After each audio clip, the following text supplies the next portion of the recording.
RJ Idlerock's going to come in on the next possession, leave it down to Armus, attacks, lays it up in, bucket, and he'll have the free throw. Armus is just too big, too strong down in the post against Utah State. Key jab driving into the lane to Akot, to Armus. Armus throws down the dunk.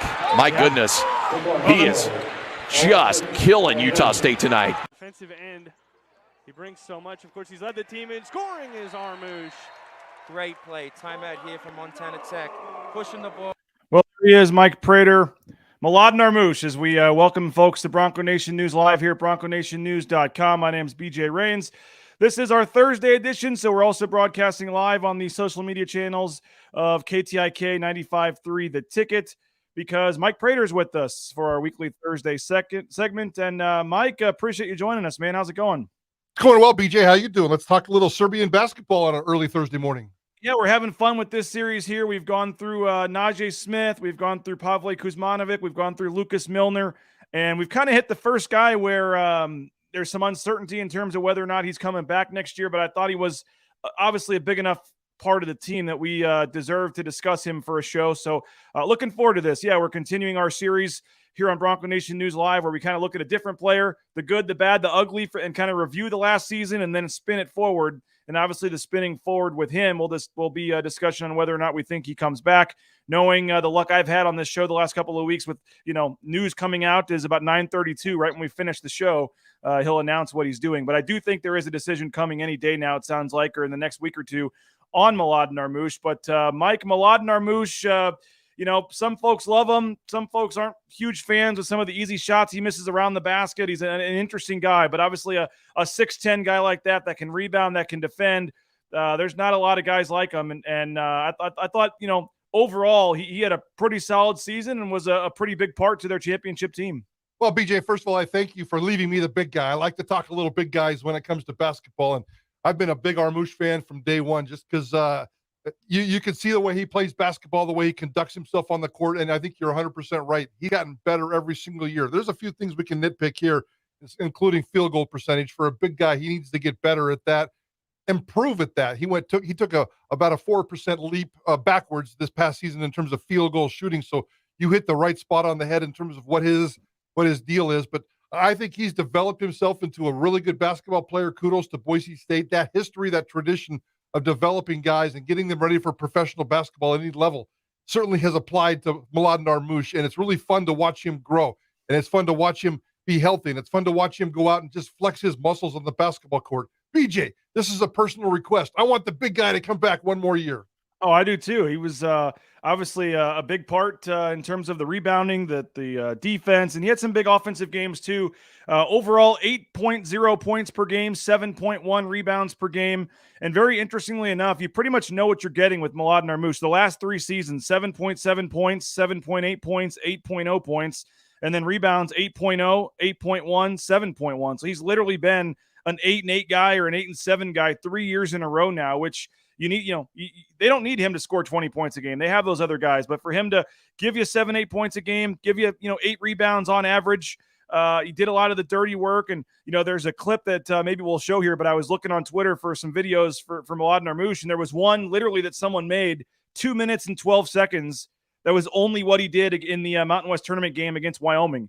Wow. Remember that game against Graham Ike where he pretty much shut him down? That was the game where Graham Ike wouldn't shake his hand at midcourt, and he got kind of fired up in the semifinals. And whether it was scoring, whether it was defense, I think he had like 4 or 5 steals in that game too. He had some really big games. I mean, he had 11-13 against Ole Miss, 17-12 against Santa Clara. Obviously, that 22-19 against Utah State. You saw a couple of those clips there in the open. 16-13 in that Wyoming game in the Mountain West tournament. We can get to some of the poor games as well, but when he was going with the rebounds and with the scoring, he had some monster games for this team, Mike.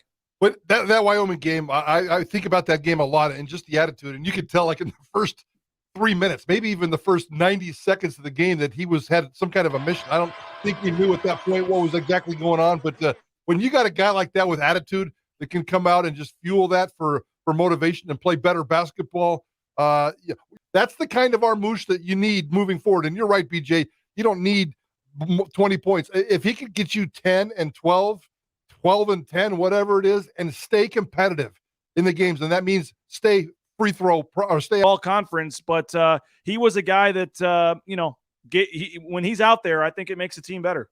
Absolutely. And don't forget, as a fan of the Utah Jazz and Rudy Gobert, we like to call it the Gobert factor. Don't forget about the Armus factor in terms of stuff that just doesn't show up. The way you alter shots, the way you change the paint. We know he can move around. He's very athletic for a big guy. I worry about his knees. I worry about his mobility, but he came through it. And I love the fact that you pointed out that he was 35 of 35 in games this year. So he's been dependable. He's been available. He's done everything that he's asked. I think it just comes down to, we'll talk about his future, but it comes down to the shooting, the free throw shooting, the field goal shooting, getting a little bit better there. But I see enough improvement in this guy's game all around because I think he could be a good all-around player. And by all accounts, he wants to go play professional basketball, whether it's overseas or not. He's not going to be an NBA guy, but he can make a living for a good long time as long as his legs and his knees stay healthy. So I like what I see in Mladen Armus. There's absolutely enough reason to think he could come back next year and be one of the more dominant players in the Mountain West Conference. Yeah, and I think his defense is worth mentioning too. I mean, you saw in that clip with Graham Ike, whether he was fronting him, whether he was playing, he plays with a ton of energy. And, maybe he's not the crazy shot blocker. I think he ended up with just about a block a game on average, 0.9 or something like that. But, I mean, so he's not going to go out there and block you 5 shots a game. But he plays great defense. He battles. He doesn't let guys, back into him. And this league had some pretty good big guys, whether it was Graham Ike or Orlando Robinson, Nathan Mensah at San Diego State. You can go down the line. There were some pretty good big guys. And, there were games where they got him. Graham Ike had 30-something in the first game at Wyoming, which we're going to talk about when we get to the negatives. But, I think that his defense, we talk about the rebounding, and that's obviously huge. Boise State was the number 1 offensive rebounding team in the conference, but also the number 1 rebounding team in general in the conference. And I think a lot of that had to do with what Mladen Armus was doing on the glass. And so we talk about Boise State's defense this year. Well, that was a lot in part because they weren't giving up offensive rebounds. It was one and done on the other end, and their defense was fueled by their defensive rebounding, and a lot of that was Mladen Armus on the interior. So I think his defense and his rebounding, but in particular for me, his defense, I think goes a little unnoticed or a little overshadowed maybe by some of the other guys, and it's not really sexy to talk defense. But when you talked about this team, Mike, being the best defensive team they've had in a long time, I think Mladen Armus down there controlling the paint was a big reason for that. Absolutely. And I'd like to talk to some of these Boise State assistant coaches. I'm sure they have some analytics on, the defensive numbers when Mladen Armus is in the game and Mladen Armus is not in the game. I would imagine it's a pretty significant deal. He roams the paint well enough that it's almost impossible. I mean, you can certainly make plays on him and back him up, and an athletic guy is going to get him a few times. And we certainly saw some of that, but he's a big body, and I think he roams well. It seems like his feet are really, really solid to me for a big lumbering guy. So I think he does do a lot of damage in the paint, and it's really nice to see. You can see him get better, especially on defense, every single game, and that's very promising, BJ. Yeah, a couple of comments here agreeing with you. Armus is a lot more flighter than he looks. He can lock it down when he's not in foul trouble. Perry saying he's the epitome of a Bronco athlete, blue collar. Rudy says the free throw shooting improved over the year. It shows his work ethic, and he's a lunch pail type of guy, just shows up for work. And blue collar, lunch pail type guy showing up for work, doing the dirty work, the defense, the rebounding. That is Mladen Armus, right? Absolutely. That's exactly what he does. And it's not always pretty. Sometimes it's lumbering. Sometimes you shake your head and go, really, dude, you're going there.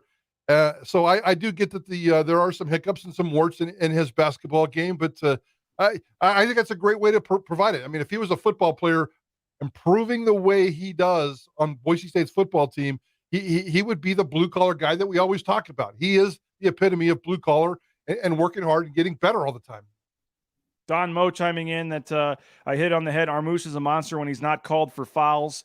And that is obviously a couple games where he got some quick fouls and went to the bench. And some of the fouls we'll get to, I guess, were just kind of silly fouls out at the 3-point line too. But Rudy's saying you can't stop Mladen. You can only hope to contain him. I mean, again, they had so much firepower on the outside, Mike, with Armus. I mean, with Akot and Kejab and Shaver hitting the threes. And it's pretty easy to forget a guy like him, but you're not Mountain West champions with Mladen Armus. It's pretty simple. Oh, I would totally agree with that. And that was the beauty of this team, is all the working parts coming together. They didn't have a lot of depth, 5, 6, 7 guys that could contribute at one time. And certainly Mladen Armus was a heavy part of that rotation. You could see that this team was different when he would get into foul trouble. And it was usually those big athletic guys where he was just probably trying too hard. and then the dumb mistakes out there on the perimeter, because sometimes you got to drag him out there. Some of these 7-footers these days, 6'10", 7-footers in the Mountain West are shooting 3-pointers and playing, from the perimeter. That's not Mladen Armus's offensive game. Defensively, he has to get sucked out there and deal with that, and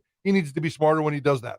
Get your comments in, your questions in, your thoughts on Mladen Armus, the good, the bad. What do you think he's going to do next year? We'll talk about maybe some areas for improvement in just a second, Mike. But first, BoiseDentistryCo.com. Those are my kids on the screen there. Our family has made the switch to Dr. Meinert. If you're looking for a new dentist, if you moved, locations in the Treasure Valley or moved to the area, just looking for a new dentist, Dr. Meinert is the guy you need to go to. BoiseDentistryCo.com. You can talk BSU while he's working on your teeth. He's a great dude, great staff. Check him out. BoiseDentistryCo.com. Transportation compliance service. If you're looking to get into the trucking industry, over 1,000 people a day are making the switch. It's a booming industry right now because of the pandemic, but there's some steps and some permits and things you need to do. Let TCS take care of it for you.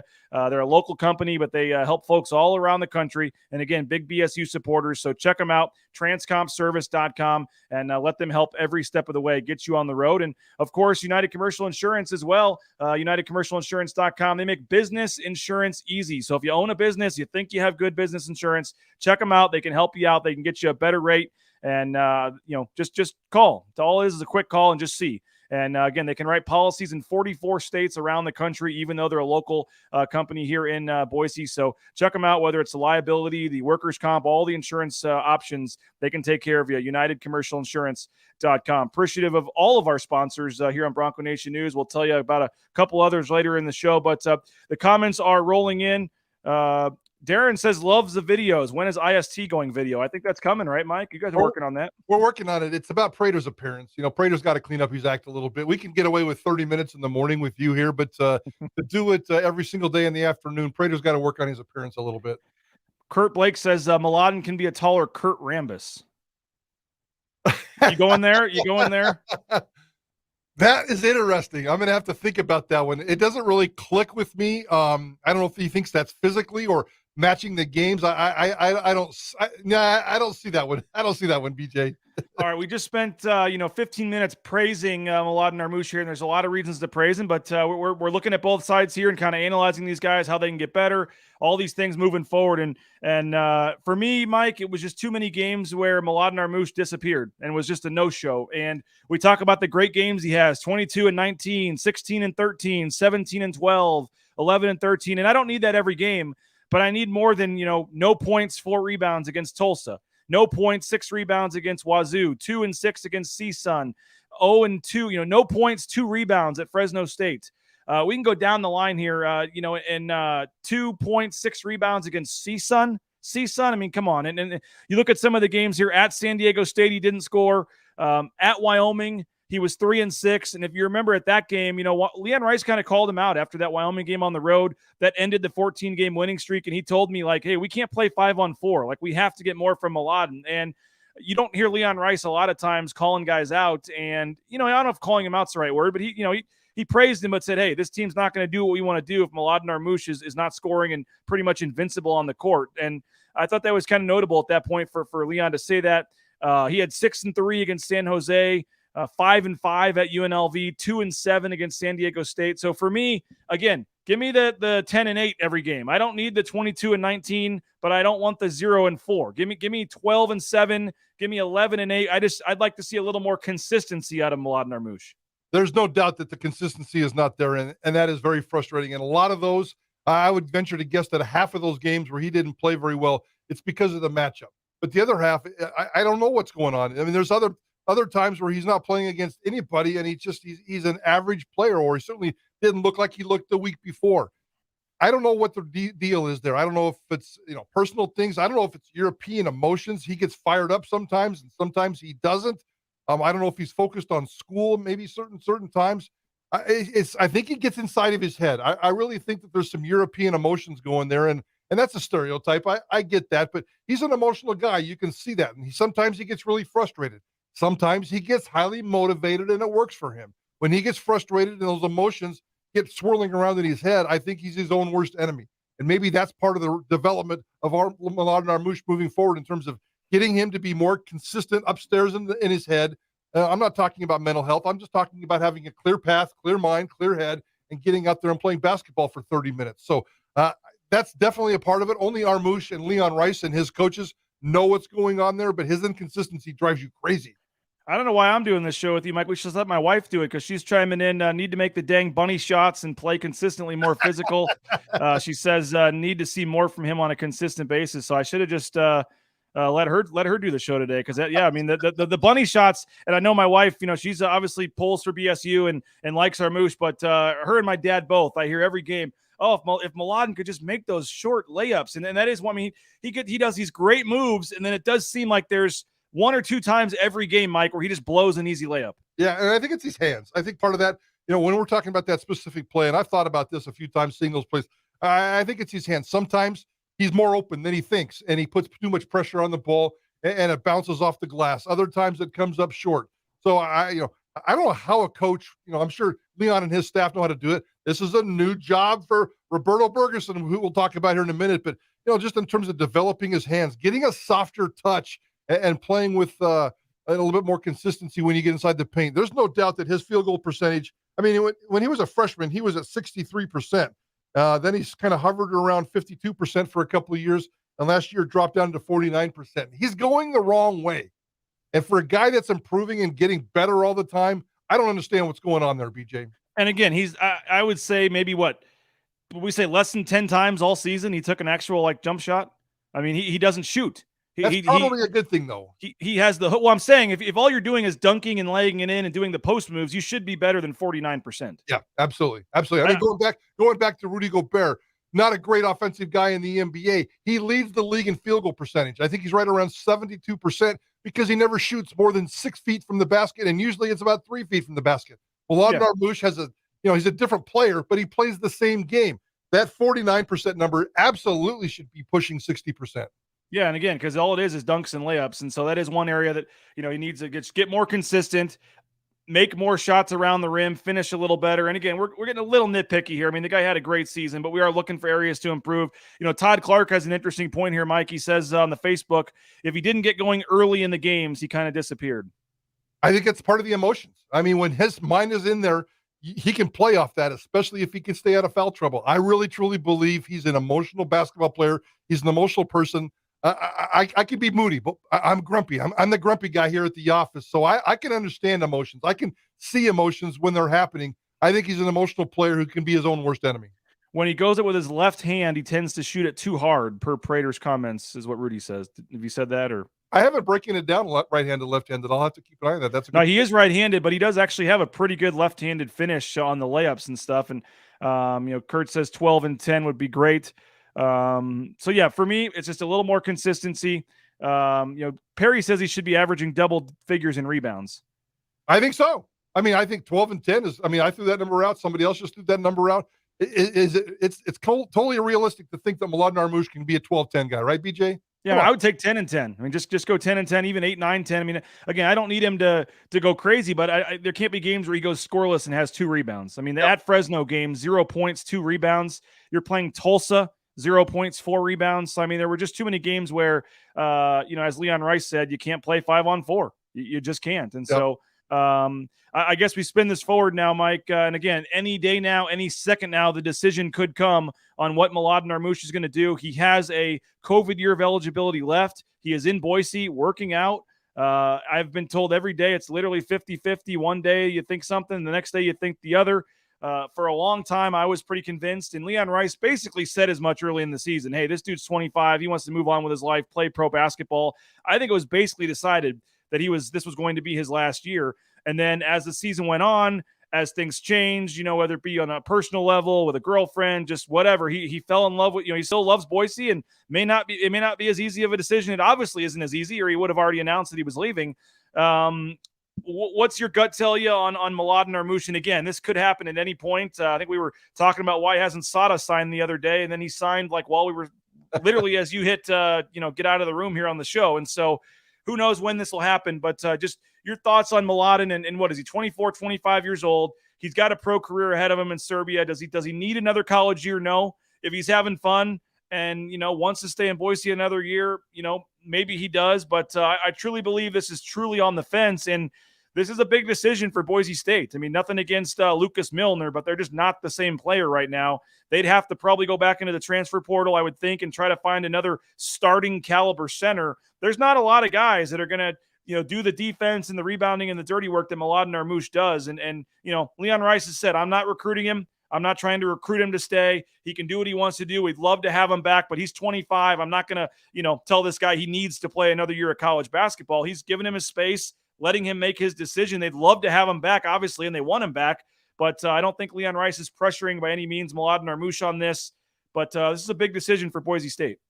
Oh, come on, Leon. You got to pressure him just a little bit. Give him a little bit of love. Give him a little bit of recruiting, and I'm sure he is. He checks in on him, sure, every day. And it sounds like Leon's got the right approach for a kid that's really got personal decisions to make. It comes down to a couple of things. We were talking about whether he graduates. We think he graduates this spring. This is his 5th year in college. He enrolled in the fall of 2017, and I know I got squirrely there for a couple of years, but we think he's graduating. The girlfriend factor is always the big factor here, and I think it comes down to the fact that he's got personal decisions to make. What does he want to do with his life every single day when he wakes up? Does he want to go play pro basketball? Does he like the campus environment? Does he want to try to get his girlfriend to Boise? BJ, here's the one thing that I think I do know. The longer we wait for this decision, I think it's a better choice for Boise State. I think he's coming back if we wait. If we're still thinking about this and talking about this 2 weeks from now, I think that's a good sign. It seems like if he was going to leave, he would have already announced it, because that's when everybody else who's left college basketball has made that announcement. Not everybody. There's certainly certain storylines out there. But it seems like to me, the fact that we've waited this long to get a decision, he's looking for reasons to stay and just waiting every single day. I'm going to wake up and, will I feel a little bit better about staying tomorrow? Will I feel a little bit better about staying this weekend? So the time factor, I think, is in Boise State's favor, if indeed you're one of those guys or gals that wants Mladen Armus to come back. I'm going to go out on a limb and say I think 51%. That's my magic number. 51%. Mladen Armus comes back. It's a personal decision to get a little bit better, and maybe there's even a chance where he can upgrade himself, and I don't know what he wants to do personally, upgrade himself from Serbian basketball to the G League. I think if he develops one more year, I could see him playing in the G League, BJ. I'm with you, Mike. I've actually leaned, and I'm leaning towards him coming back as well. I think that, again, it was all set for him to leave, but I think that just with the team and the city and the momentum that this program is building, I think he wants to ride it out. And I'm with you. If I had to make a bold prediction right now, I would think I'm starting to lean towards him coming back next year. And Rudy chimes in, can already envision a high-low post game with him and Sada next year. And Sada's 6'10". Somebody asked me, well, how are they both going to play or whatever? Sada's more of a guard. Sada is more of a swing man. So Sada is not taking his spot, whether he leaves or goes. And, you love Milner, you love Najee Smith, you love Max Rice, you love these guys, but they're better when they're the 6th, 7th, 8th men coming off the bench. Yeah. Not, and nothing against Lucas Milner. We just had him on the show yesterday. I think he has a ton of upside. I think he's a very quality backup center that a lot of teams in this league would like to have, but I'm not sure he's the guy you all of a sudden want playing 26 minutes a game. No, not the Lucas Milner that we've seen so far.